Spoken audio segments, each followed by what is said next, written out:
আজকে আনুষ্ঠানিকভাবে মোহতারাম আমিরের নির্বাচনী সফর শুরু হয়েছে। আমি নির্বাচন কমিশনকে সুস্পষ্ট ভাষায় বলতে চাই, যদি বিএনপি এবং 10 দলীয় জোট আপনার কোনো আইন তারা প্রতিপালন না করে আমরাও করব না। গতকাল রাত 3টা পর্যন্ত নরসিংদীতে সমাবেশ করেছে। ডিসি নারায়ণগঞ্জ আমাকে লিখে দিয়েছে 4টা মাইক ব্যবহার করতে পারবেন। সুস্পষ্ট ভাষায় বলতে চাই, জনগণের ট্যাক্সের টাকা খেয়ে 2 চক্ষু ব্যবহার করলে সেটা সহ্য করা হবে না।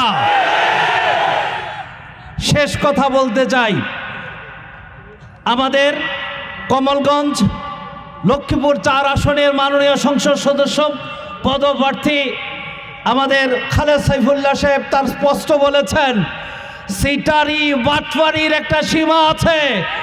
বাড়িতে যায় বলে খালেদ সাইফুল্লাহ সাহেবের প্রতীক নাকি পাল্লা। নারায়ণগঞ্জও কিন্তু এই 10 দলীয় জোটের এই তাদের প্রতারণার শিকার এখানেও হয়েছে। বন্ধুদেরকে বলবো, সহযোদ্ধাদেরকে বলবো, এক ভাগসে আমরা গিয়েছিলাম, তাদের সিটারি নারায়ণগঞ্জের সিদ্ধিরগঞ্জ সোনারগাঁবাসী খুব টের পেয়েছে তারা কেমন অবস্থান আছে। আমি শেষ কথা বলতে চাই, আইন আমরা হাতে নেব না।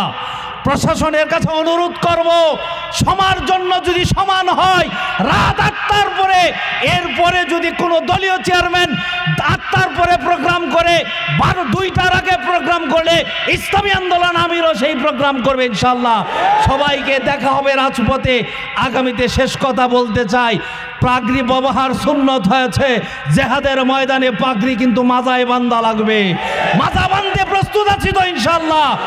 শেষ কথা বলতে চাই, সহযোদ্ধা সকল রাজনৈতিক দলের যারা প্রার্থী আছেন সবাইকে বলতে চাই, আমরা সোনারগাঁয় সুন্দর সিদ্ধিরগঞ্জ, সোনারগঞ্জ, নারায়ণগঞ্জে 3কে সজলা সফলা শস্য শ্যামলা সুন্দর বাংলা করতে চাই। আসুন আমরা বন্ধু হিসাবে একবারে সোনারগাঁ, নারায়ণ, সিদ্ধিরগঞ্জে বসবাস করব।